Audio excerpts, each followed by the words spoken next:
سب سے پہلے میں اور آپ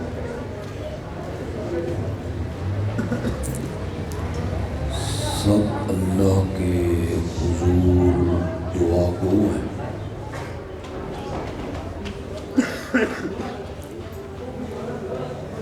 کہ اللہ اس دینی ادارے کو اور اس مدرسہ کو صبح قیامت تک قائم و دائم رکھے۔ کہ تھوڑا سا آواز بڑھائیں۔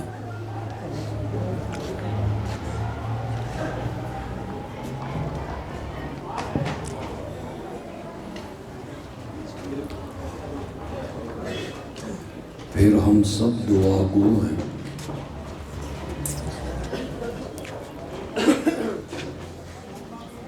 کہ جن بچوں نے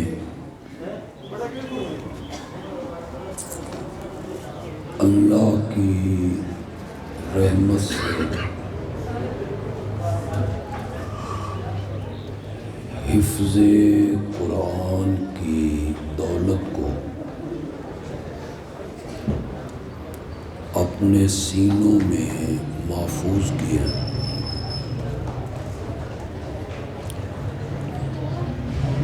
زندگی کے آخری سانسوں تک اللہ اس دولت کو ان بچوں کے سینوں میں اسی طرح محفوظ رکھے۔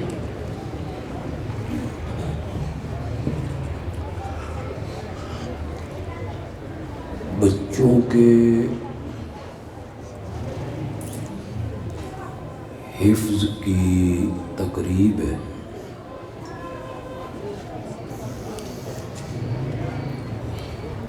اس کا عنوان عظمت قرآن ہی ہونا چاہیے۔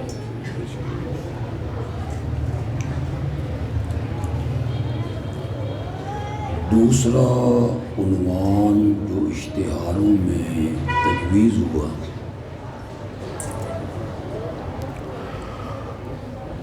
وہ رجب کے مہینے کی مناسبت سے ہوا۔ عظمت کاتب وحی سیدنا معاویہ رضی اللہ تعالی عنہ۔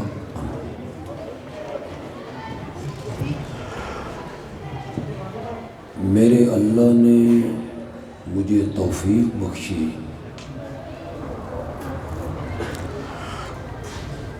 تو میں مختصر سے وقت میں دونوں عنوانوں پر گفتگو کروں گا۔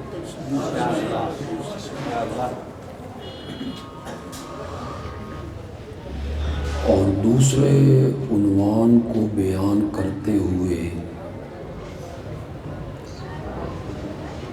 ربط کا تسلسل بھی نہیں ٹوٹنے دوں۔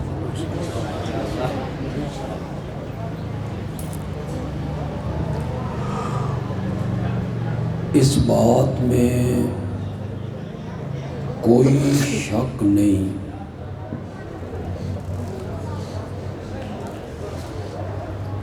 کہ قرآن مقدس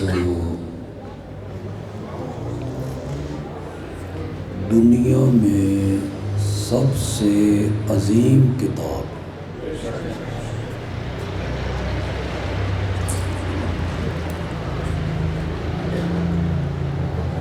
اس کی عظمت کے لیے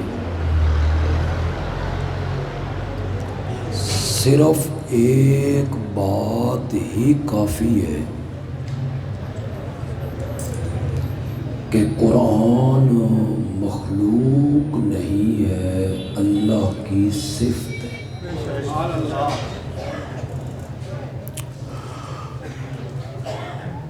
باقی ہر شے مخلوق ہے، فرشتے بھی مخلوق ہیں، جنات بھی مخلوق ہیں، انبیاء بھی مخلوق ہیں، حتیٰ کہ عرش الہی بھی مخلوق ہے۔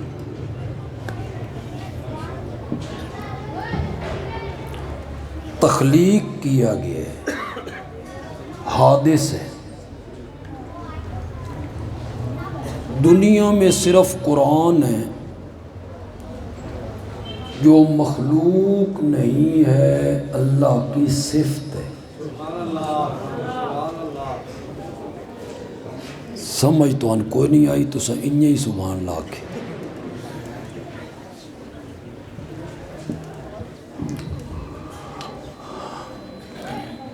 ہر چیز کو رب نے بنایا ہے،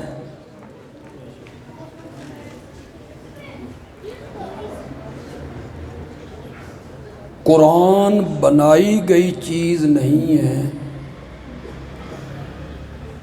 یہ اللہ کا کلام ہے اور اللہ کے اندر سے نکل کے آئے۔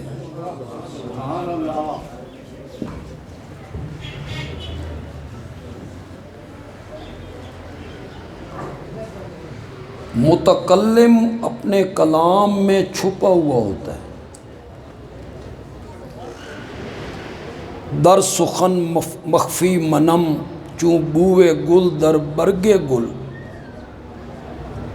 ہر کے دیدن میل دارد در سخن بیند مرا۔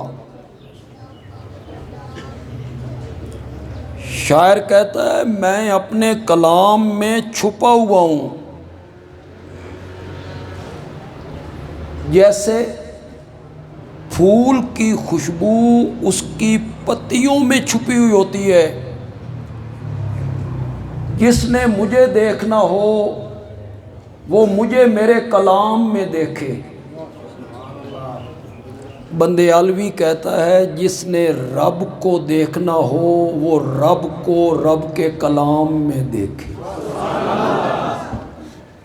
کہ قرآن اللہ کا کیا ہے؟ کلام۔ اس میں رب بولتا ہے، اس میں رب کلام کرتا ہے۔ نمازی جب نماز پڑھتا ہے تو وہ رب سے کلام کرتا ہے۔ پڑھیے نا ذرا، سبحانک اللہم وبحمدک وتبارک اسمک وتعالی جدک ولا الہ غیرک ایاک نعبد و ایاک۔ یہ کا کیا میں نے تو پاک ہے، تو برکت والا نام ہے تیرا، تیرے سوا الہ کوئی نہیں، ہم تیری ہی عبادت کرتے ہیں اور ہم تجھ ہی سے مدد مانگتے ہیں۔ یہ نمازی کس سے باتیں کر رہا ہے؟ اللہ سے۔ یہ مقام مجھے حاصل نہیں۔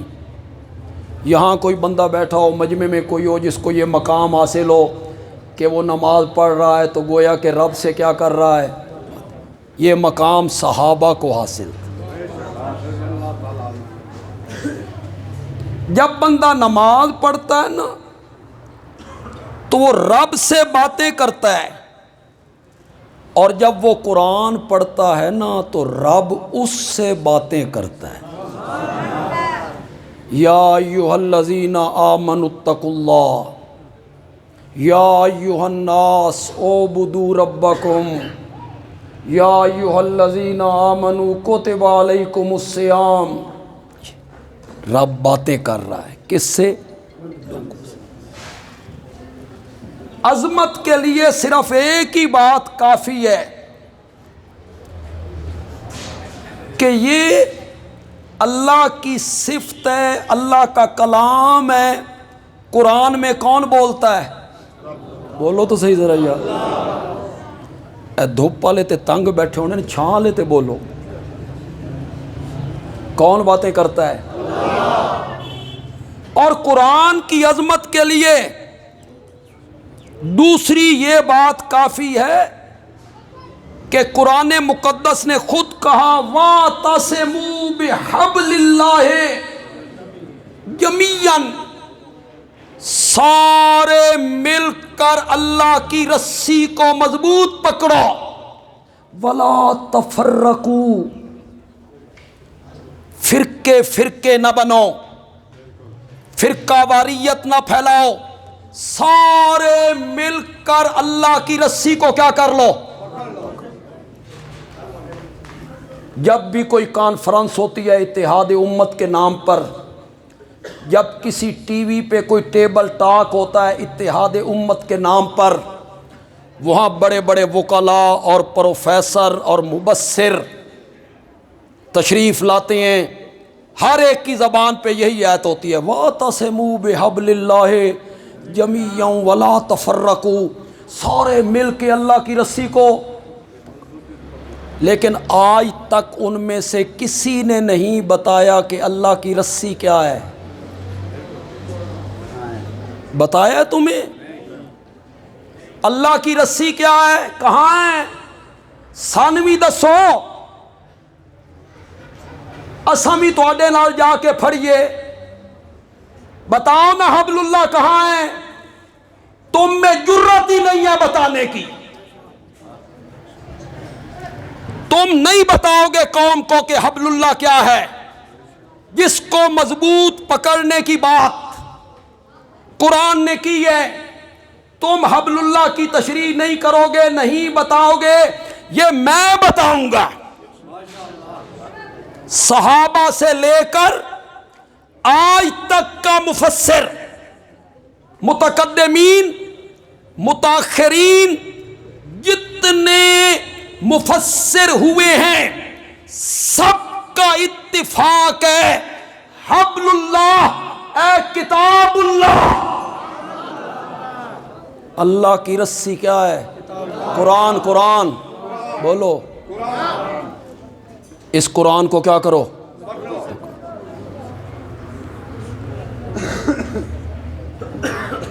تو بتا سکتا ہے کہ حبل اللہ سے مراد قرآن ہے؟ تیرے سامنے ادھے کپڑے پا کے زنانی بیٹھی ہوندی ہے، اور قرآن کہتا ہے کہ غیر محرم سے پردہ کرو، عورت کا لباس پورا ہونا چاہیے۔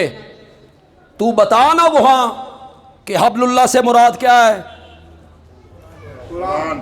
بتا نا، اس ٹیبل ٹاک پہ بیٹھ کے حبل اللہ سارے مل کے اللہ کی رسی کو پکڑ لو، بتانا اللہ کی رسی کیا ہے؟ اللہ کی رسی کہتی ہے سود حرام ہے۔ اگر تم سود نہیں چھوڑتے ہو تو اللہ اور اللہ کے رسول سے جنگ کرنے کے لیے تیار ہو جاؤ۔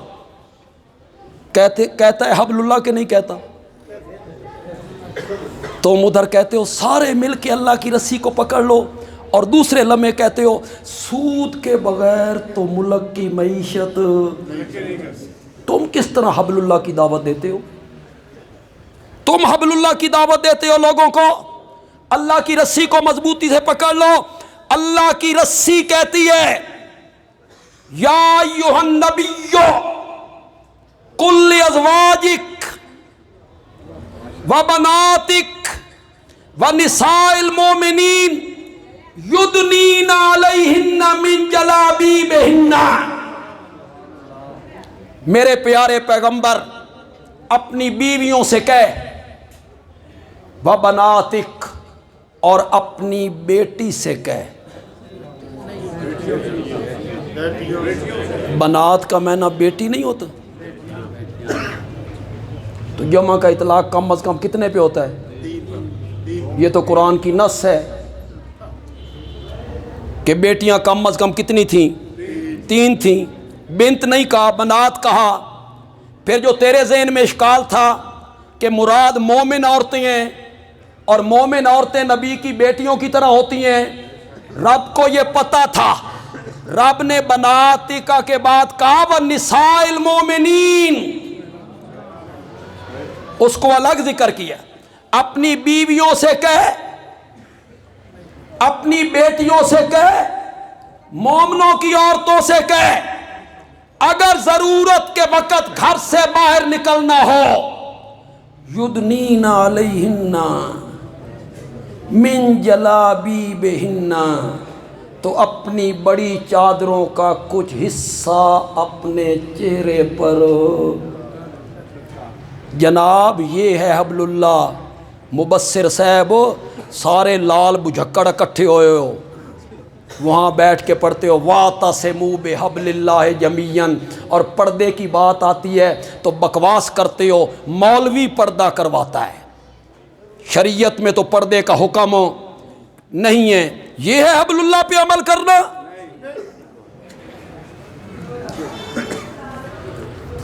اِذَا سَأَلْتُمُوهُنَّ، اے میرے نبی کے صحابہ، جب تم نے میرے نبی کی بیویوں سے کوئی بات کرنی ہو،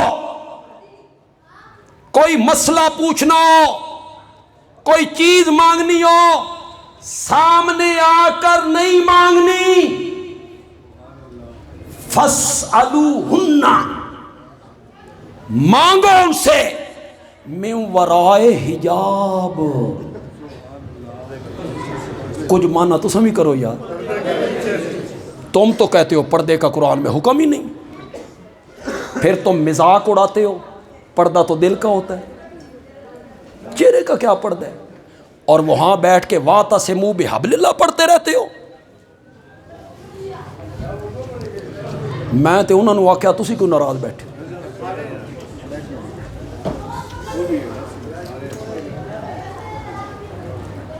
کن کو کہا جا رہا ہے؟ اور میرا پتر ہو رہا، آ جا آگے، آ جا آ جا، ایتھے بیٹھ جا، شاباش، یہاں بیٹھ جاؤ.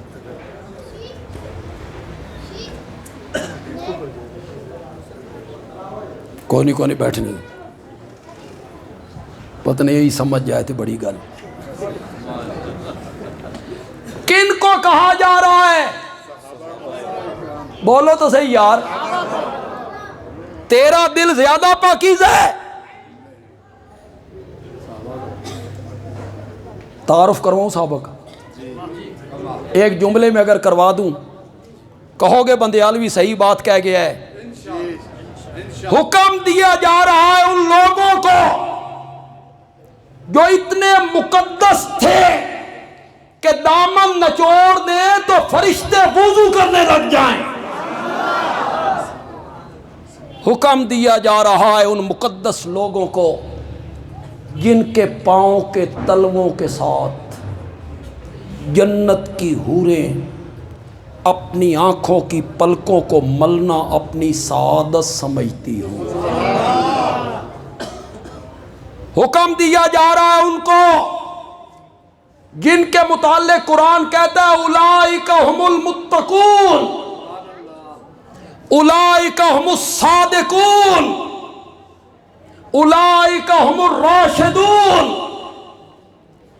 حکم دیا جا رہا ہے حبشے کے اس بلال کو جو زمین پہ چلتا ہے تو اس کے قدموں کی آہٹ جنت میں سنائی دیا کرتی ہے. اس بلال سے کہا جا رہا ہے میرے نبی کی بیویوں سے کوئی بات کرنی ہے، سامنے آ کے نہیں کرنی. وہ کون ہے؟ مائیں.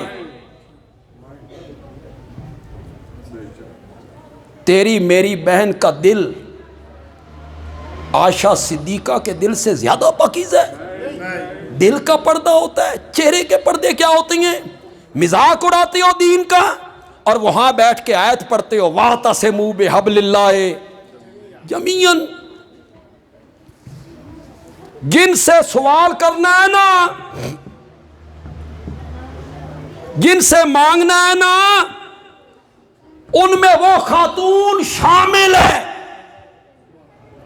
جس کے بستر پر جبریل قرآن لے کے اترا کرتا تھا. وہ مقدس خاتون ہے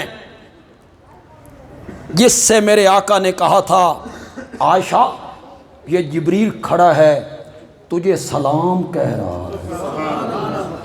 جس خاتون کو فرشتوں کے سلام آتے ہیں، اس خاتون کے متعلق کہا جا رہا ہے صحابہ کو سامنے آ کر بات نہیں کرنی، فَاسْأَلُوهُنَّ مِنْ وَرَائِ حِجَابٍ، پردے کے پیچھے سے بات کر۔ تم بس صرف ایتیں پڑھنا جانتے ہو، وَاعْتَصِمُوا بِحَبْلِ اللَّهِ جَمِيعًا۔ سارے مل کر قرآن والی رسی کو پکڑ لو۔ حبل اللہ سے کیا مراد ہے؟ زور سے بولو، زور سے بولو۔ سارے مل کر پکڑ لو۔ عقیدہ وہ بناؤ جو قرآن کہتا ہے، عمل وہ کرو جو قرآن کہتا ہے۔ ولا تفرقوا، قرآن سے ہٹ کر کوئی عقیدہ بناؤ گے تو یہ فرقہ واریت ہوگی۔ پتہ نہیں سمجھو کہ نہیں سمجھو۔ نہ ساڈے ملک آج تک دہشت گردی دی تعریف ہو سکی کہ دہشت گردی کیا ہے، اور نہ ہمارے ملک میں آج تک فرقہ واریت کی تعریف ہو سکی کہ فرقہ واریت کیا ہے۔ توحید کے بیان کرنے کا نام فرقہ واریت ہے؟ یہ کہنا سجدے کے لائق صرف اللہ ہے فرقہ واریت ہے؟ نظر و نیاز کے لائق صرف اللہ ہے فرقہ واریت ہے؟ اگر یہ فرقہ واریت ہے تو قرآن نے پھیلائی، یہ فرقہ واریت نہیں۔ اللہ کے سوا کسی اور کے سامنے سجدہ کرنا یہ کیا ہوگا؟ بولو بولو، ولا تفرقوا، فرقہ واریت نہ پھیلاؤ، قرآن سے ہٹ کر کوئی کام نہ کرو، قرآن سے ہٹ کر کوئی عقیدہ نہ اپناؤ، سارے مل کر اللہ کی رسی کو پکڑ لو۔ حبل اللہ سے مراد کیا ہے؟ زور سے بولو۔ اب یہ بات جو میں کہنے لگا ہوں یہ ذرا غور سے سنیے، ذرا قرآن کی عظمت دیکھو۔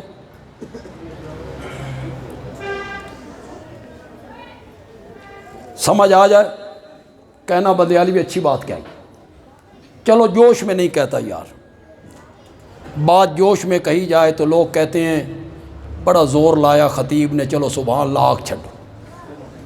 مزہ تاں ہے بے جوش بندہ نہ آکھے، آہستہ آواز سے کہے اور لوگوں کی سبحان اللہ پہلے سے بھی زیادہ بلند۔ قرآن اللہ کی رسی ہے، اس نے عرش سے لٹکائی ہے زمین کی طرف، اس رسی کا اوپر والا سرا رب کے ہاتھ میں ہے، اور اس رسی کا نیچے والا سرا قرآن پڑھنے والے کے ہاتھ میں ہے۔ رسی ذریعہ ہوتا ہے چڑھنے کا، رسی کے ذریعے بندے چڑھتے ہیں۔ اللہ نے کہا مجھ تک پہنچنا چاہتا ہے تو اس کا ایک ہی ذریعہ ہے اور وہ میرا قرآن ہے، اس کو مضبوط پکڑ، اس کا اوپر والا سرا میرے ہاتھ میں۔ قرآن بڑی عظیم کتاب ہے، اور جتنی یہ عظیم ہے ہمارے معاشرے میں اتنی ہی مظلوم بھی۔ اس قرآن کے ساتھ اس امت نے بڑا ظلم کیا ہے۔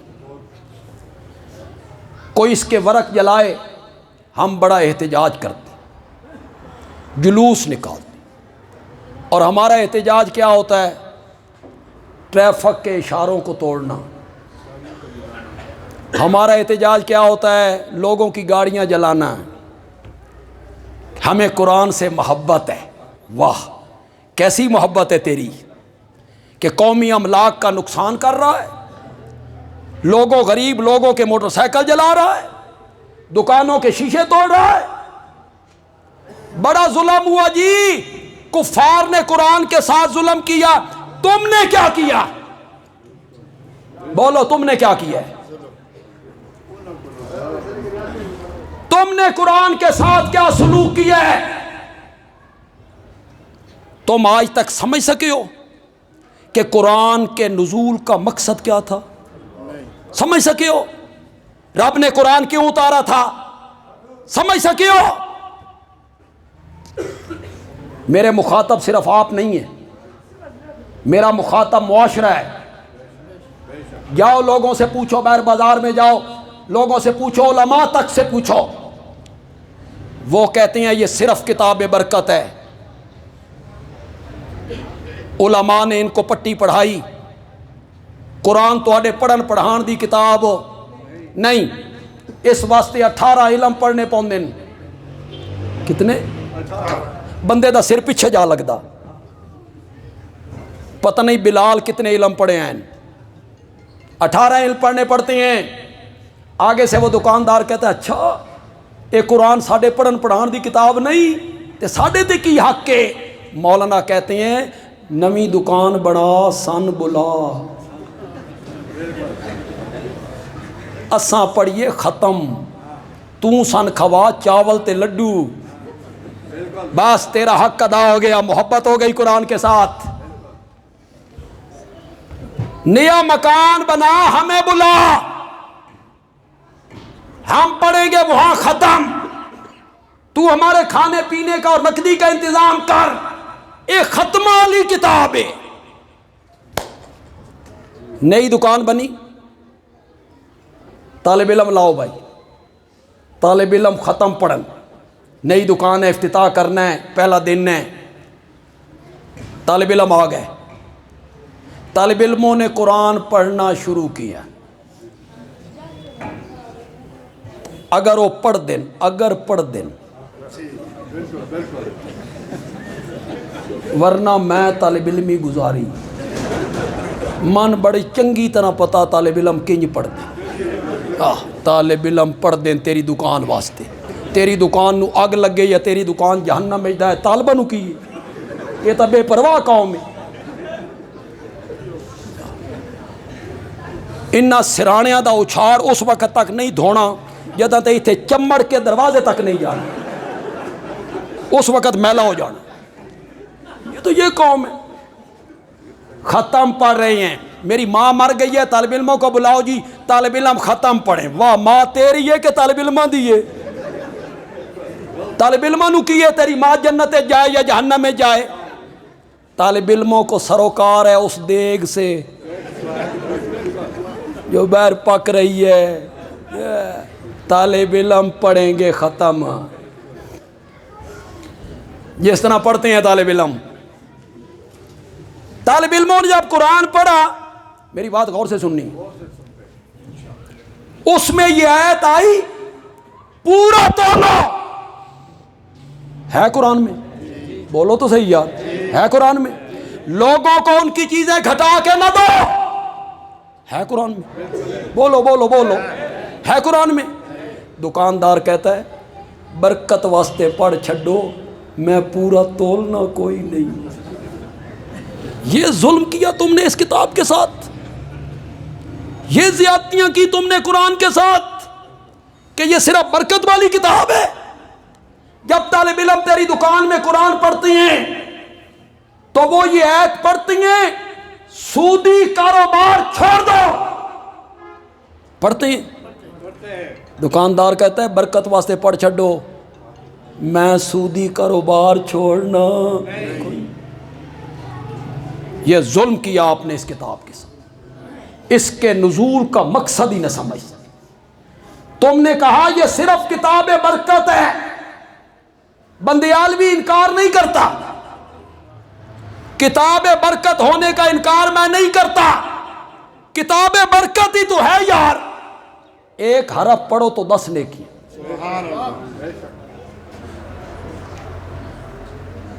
بغیر سمجھے پڑھو پھر بھی نیکیاں۔ میں نہ نہیں آتا، آنا چاہیے، آنا چاہیے، نہیں آتا پھر پڑھو پھر بھی نیکیاں۔ دلیل بندیالوی کی ذرا سنو، پسند آ جائے تو کہنا بندیالوی اچھا استدلال کر گیا. میرے آقا نے کہا ہر حرف پہ 10 نیکیاں. پھر آپ نے فرمایا میں یہ نہیں کہتا کہ الف لام میم ایک حرف ہے، الف الگ ہے، لام الگ ہے، میم الگ ہے، اس کے پڑھنے پر 30 نیکیاں. میرے نبی یہ بھی تو کتاب کہہ سکتے تھے. میں یوں نہیں کہتا مالک ایک لفظ ہے، میم الگ ہے، الف الگ ہے، یہ بھی تو کہہ سکتے تھے. میرے آقا نے مثال میں ان حرفوں کا نام لیا جنہاں دا معنی ہی کوئی نہیں، جنہاں دا معنی ہی کوئی نہیں. میرے آقا بتانا چاہتے ہیں کہ اگر معنی نہ بھی آتا ہو پھر بھی بندہ پڑھے تو ہر حرف پہ کتنی نیکیاں ملیں گی. میں کتاب برکت ہونے کا انکار نہیں کرتا، یہ کتاب برکت ہے، لیکن میں یہ کہوں گا یہ کتاب برکت بعد میں ہے، صحیفہ ہدایت پہلے ہے. یہ کیوں آئی تھی؟ رہنمائی کرنے کی، رہبری کرنے کی. میں وہ آیت پڑھوں جو آپ سب کو یاد ہے، میرے ساتھ پڑھیے. ہر حرف پہ 10 نیکیاں ملیں گی. الف لام میم ذالک الکتاب لا ریب فیہ. کیا بتایا؟ نزول کا مقصد کیا بتایا؟ ہدن. میں ایک اور آیت پڑھتا ہوں، آدھے لوگوں کو یاد ہوگی، آدھے لوگوں کو یاد ہوگی. میں پڑھوں گا، میرے ساتھ وہ لوگ پڑھنے لگیں گے. شہر رمضان الذی انزل فیہ القرآن ھدی للناس. لوگوں کے لیے کیا ہے؟ میں ایک تیسری آیت پڑھنے لگا، کچھ لوگوں کو یاد ہو. ان ھذا القرآن یہدی کتاب انزلناہ الیک. یہ عظیم الشان کتاب جسے ہم نے آپ کی طرف اتارا. کیوں اتارا؟ لتخرج الناس. تخرج کا معنی کرو، خارج، خروج، اخراج. شاباش شاباش.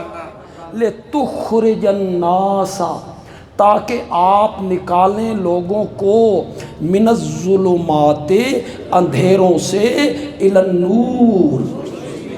کس کی طرف؟ کفر کے اندھیروں سے اسلام کی روشنی کی طرف، شرک کے اندھیروں سے توحید کی روشنی کی طرف، فسق و فجور کے اندھیروں سے نیکیوں کی روشنی کی طرف، جھوٹ کے اندھیروں سے سچ کی روشنیوں کی طرف.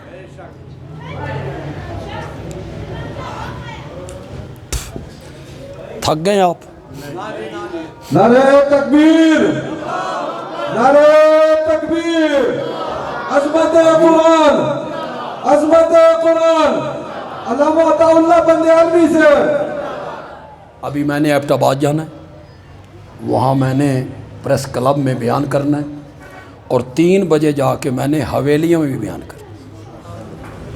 تو تسی ذرا شوق نال سن لو، تو میں بھی آسانی سے سنا دوں گا. ہم پیدا ہی مسلمان ہوئے، ہم پیدا ہوئے تو ہمارے کان میں اذان کہی گئی، تکبیر کہی گئی. ہم نے ہوش سنبھالا تو ہماری ماں نے پہلا لفظ سکھایا اللہ. ہم تھوڑے سے بڑے ہوئے تو ہمارے ہاتھ میں نورانی قاعدہ دے دیا گیا، مسیتے جاؤ قرآن پڑھو. جمدے ہی مسلمان. قرآن کے نزول کا مقصد نہ سمجھ سکے. آپ علماء کی تقریریں سنتے رہتے ہیں، اللہ کرے بندیالوی کا اشارہ آپ سمجھیں. جنوں نے، جنات نے پہلی مرتبہ قرآن سنا،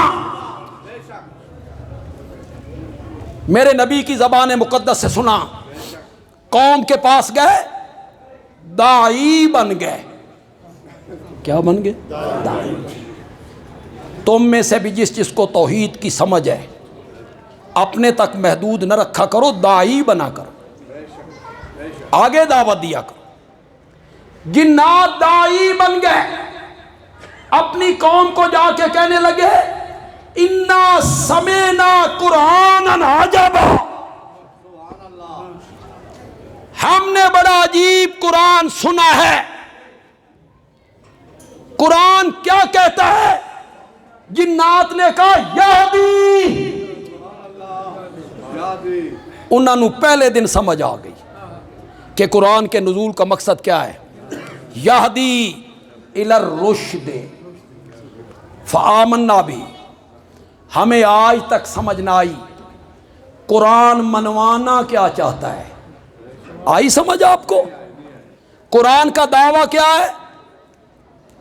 قرآن کے نزول کا مقصد کیا ہے؟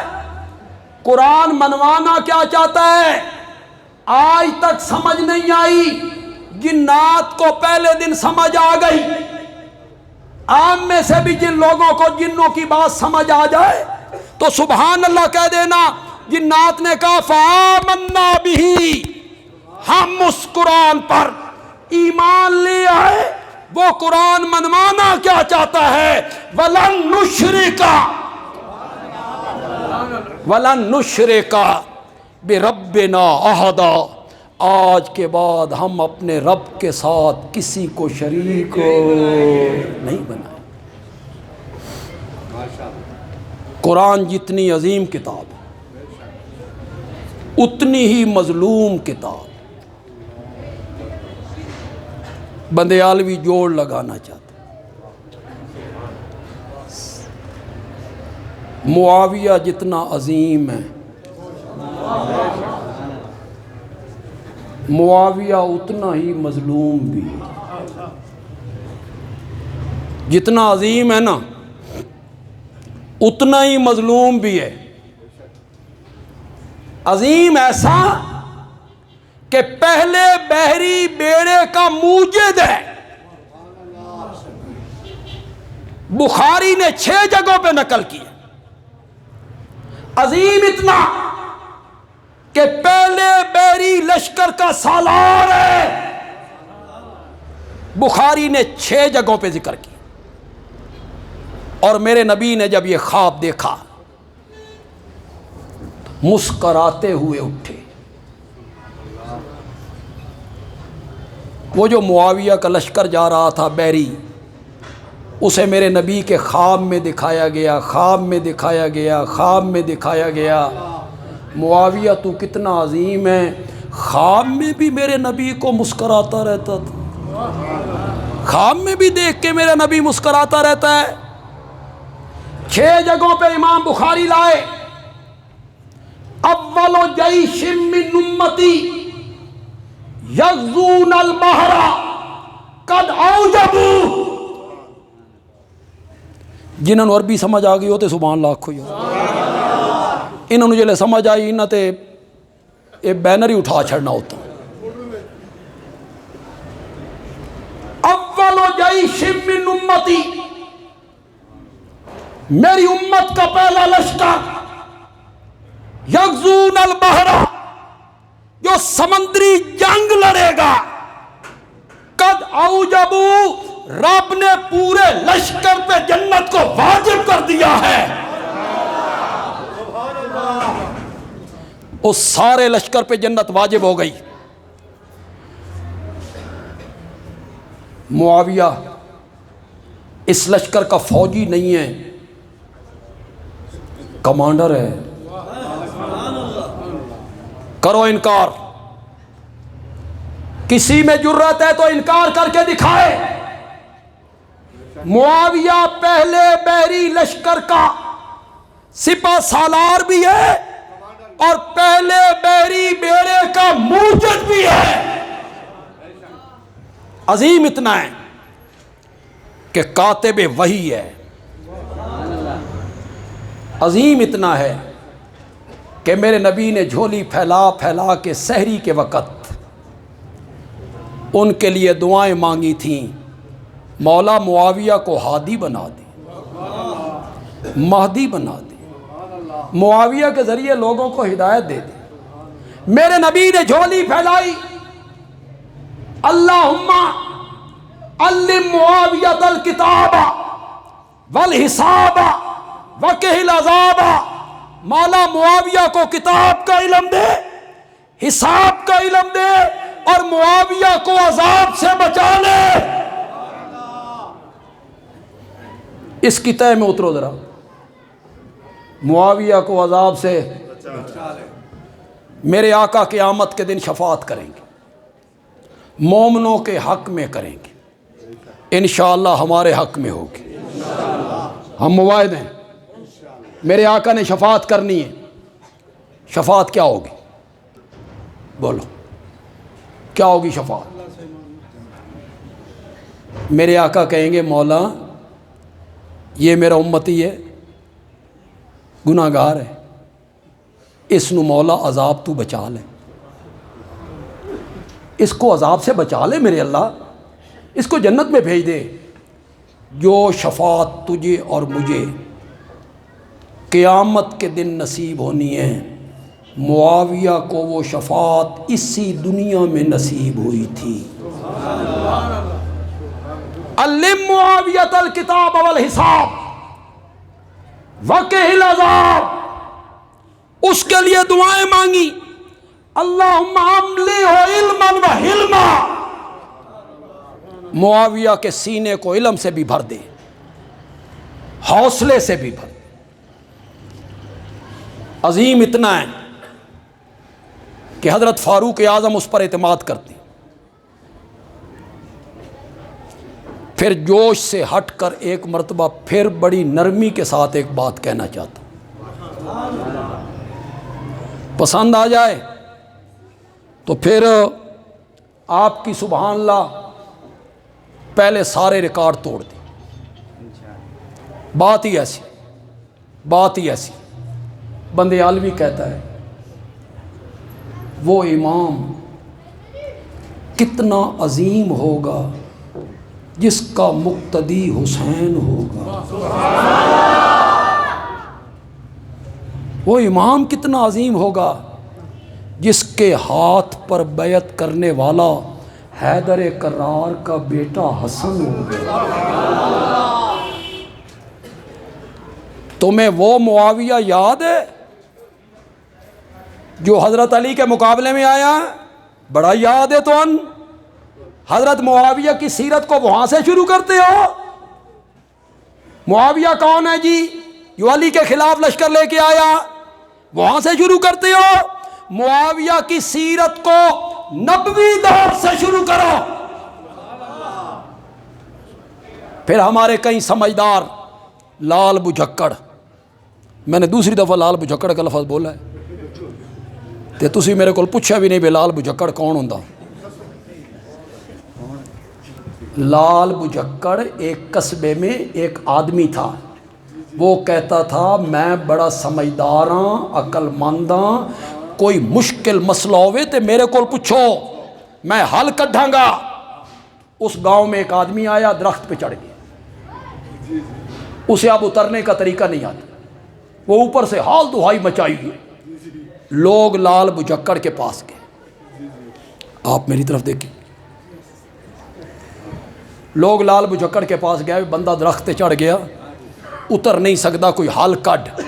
لال بجھکڑ آ کے رسی لے کے آؤ،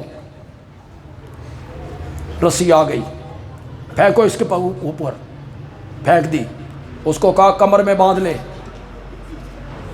اس نے کمر میں باندھ لی، نیچے والوں کا کھینچو، انہاں کھچیا، بندہ دھڑام کر کے زمین تے آیا، مر گیا۔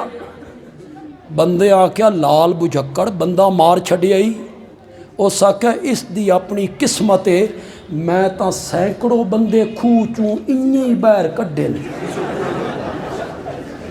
اس کو کیا کہتے ہیں؟ لال بجھکڑ۔ یہ جو لال بجھکڑ ہے نا،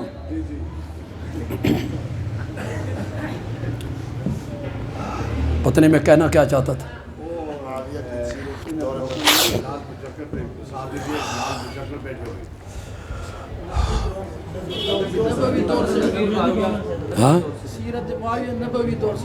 ہاں نبوی دور سے شروع کرنا، اس دور سے شروع کرتا ہے، اس دور سے شروع کرتا ہے۔ تو مصنف ابن ابی شیبہ اٹھا بندیالوی حوالہ دینا چاہتا ہے. حضرت علی رضی اللہ تعالیٰ عنہ خیمے سے باہر نکلے. کچھ لوگوں نے سوال کیا امیر المومنین یہ جو آپ کے مقابلے میں آئے ہیں امشرکون ہم، کیا یہ مشرک ہیں؟ قال لا، کرو مانا. کس نے کہا؟ اس نے کہا کافرون ہم، آپ کے مقابلے میں آنے والے کافر ہیں. قال لا، اس نے کہا منافقون ہم، آپ کے مقابلے میں آنے والے منافق ہیں. قال لا، نہ مشرک نہ کافر نہ منافق. اگلا جو جملہ ہے حضرت علی کا، میں ترجمہ نہ کراؤ، میں ترجمہ نہ کراں، تسی سمجھ جاؤ، تھوڑی سبحان اللہ بد دسے گی بے تسا سمجھ گئے ہو. اس نے کہا نہ وہ مشرک ہیں نہ وہ کافر ہیں نہ وہ منافق ہیں، تو پھر وہ کون ہیں؟ حضرت علی نے کہا ہم اخواننا. کہو تو صحیح یار، تم بڑے آئے ہو حضرت علی کے حامی، معاویہ پہ تبرہ کرتے ہو حضرت علی کو ڈھال بنا کے. حضرت علی کہتے ہیں ہم اخواننا، وہ ہمارے بھائی ہیں. عدی بن حاتم، حاتم تائی کا بیٹا، حضرت علی کے لشکر میں خیمے سے باہر نکلے. کچھ مقتول پڑے ہوئے تھے، ان کی فوج کے بھی ان کی فوج کے بھی. عدی نے سوال کیا امیر المومنین ان کے بارے میں آپ کا کیا خیال ہے؟ جو ان کی طرف سے لوگ مارے گئے، ہماری طرف سے لوگ مارے گئے، کیا خیال ہے؟ پھر مجھے ترجمہ نہ کرنا پڑے. آپ عربی اتنی تو سمجھنے کی کوشش کریں. حضرت علی نے فرمایا قتلانا وقتلاہم فی الجنہ، ہمارے مقتول بھی جنت میں جائیں گے، ان کے مقتول بھی جنت میں جائیں گے. تو حضرت علی کا بڑا حامی آیا ہے، حضرت علی کو ڈھال بنا کے معاویہ پہ تنقید کرتے ہو، معاویہ پہ تبرہ کرتے ہو، معاویہ کے نام کا مذاق اڑاتے رہتے ہو، غلط معنی بتا کے تمسخر اڑاتے رہتے ہو. معاویہ جتنا عظیم ہے اتنا ہی کیا ہے؟ مظلوم ہے. ان کے ساتھ بہت زیادہ ظلم کیا گیا، تاریخ نے ظلم کیا اور لوگوں نے تاریخ کو وہی کا درجہ دیا. تبری نے لکھ دیا ہے، ہم نے آنکھیں بند کر کے تبری کو ماننا ہے. علماء کرام، زعماء، پڑھے لکھے لوگوں، تبری نے حضرت داؤد کے متعلق کیا لکھا؟ سناؤں آپ کو، آپ کے پاؤں تلے سے زمین نکل جائے. تبری نے لکھ دی. تبری نے حضرت یوسف کے بارے میں کیا لکھا ہے؟ سناؤں آپ کو. تبری نے میرے نبی اور حضرت زینب کے بارے میں کیا لکھا ہے؟ سناؤں آپ کو. نبی کی عصمت کو داغدار کر دوں، تبری کو مان لوں اور نبوت کی عصمت کو داغدار کر دوں؟ نہیں، میں تبری کو دیوار پہ ماروں گا، نبوت کی عصمت کو بچاؤں گا. تبری نے لکھ دی. تبری نے تو بہت کچھ لکھا ہے. میں جو بات کہنا چاہتا تھا وہ میرے ذہن میں آ گئی. کچھ لوگ سمجھدار لوگ، پڑھے لکھے لوگ کہتے ہیں دو بندے جب آپس میں لڑتے ہیں، جھگڑتے ہیں، ایک تو حق پہ ہوتا ہے، ایک غلط ہوتا ہے، ایک صحیح ہوتا ہے. اب پڑھا لکھا بندہ ہو، نوجوان ہو، کالج یونیورسٹی کا پڑھا ہوا، وہ بھی کہتا ہے ہاں یار ایک غلط ہے صحیح ہے. بھئی دو بندے جب جھگڑیں لڑیں تو ان میں سے ایک تو حق پہ ہوتا ہے. حضرت موسیٰ علیہ السلام کو طور سے واپس آئے، دیکھا بھئی قوم بچھڑے کی عبادت کر رہے. 40 سال کی محنت نبی کی انہوں نے بچھڑے کی باں پہ قربان کر دی. اس نے بچھڑے کی باں، انہوں نے کہا یہ الہ ہے. اس کے گرد صوفی ناچ رہے ہیں. بچھڑے کے گرد صوفی ہے جمالو ناچ رہے ہیں. حضرت موسیٰ نے یہ منظر دیکھا. اللہ دی قسم ہے میں سرگودے، میں نے بھی سرگودے 50 سال ہو گئے جمعہ پڑھانے. اوہو میں تو دسنا بھی نہیں سی چاہتا بھی میری عمر کتنی.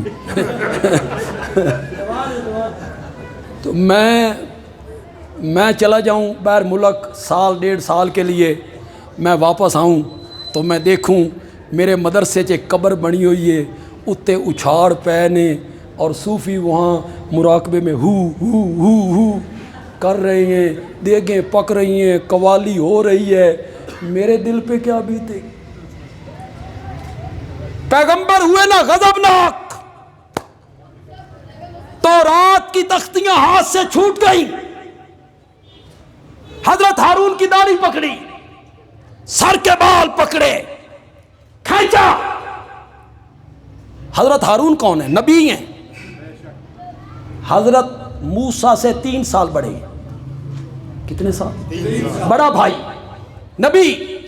سچی سچی گل کرو، حضرت موسیٰ کے علاوہ کوئی بندہ اور یہ کام کرتا مومن ٹھہرتا؟ رہتا مومن؟ توحید کی غیرت ہے. بڑے بھائی کے بال پکڑے ہوئے، تم نے کیا کیا؟ میں تمہیں چھوڑ کے گیا تھا، یہ سب کچھ کیسے ہوا؟ کھینچ رہے ہیں. انہوں نے کہا یبن او میرے ماں جائے، میرا قصور نہیں، اے ساری شرارت انہاں یہودیاں دیئے، انہاں غلط فہمی پیدا کیتی ہے. آپ غلط فہمی کا شکار ہو گئے ہیں. میرے لفظ غور سے سننے ہیں. انہوں نے غلط فہمیاں پھیلائی ہیں، آپ غلط فہمی کا شکار ہو گئے ہیں.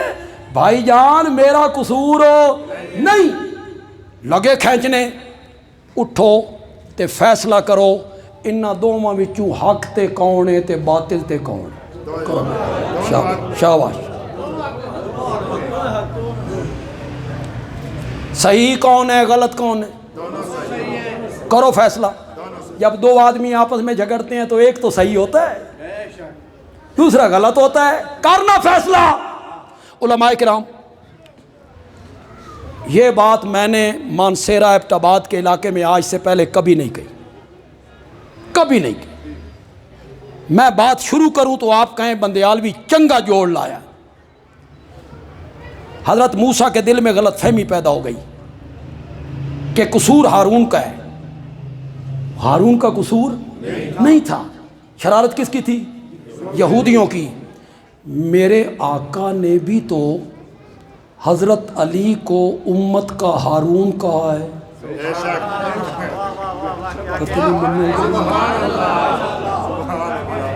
میرے آقا نے بھی تو حضرت علی کو امت کا ہارون کہا گیا ہے. حضرت معاویہ کی دل میں غلط فہمی پیدا ہوئی کہ حضرت عثمان کے قتل میں شاید ان کا ہاتھ ہے.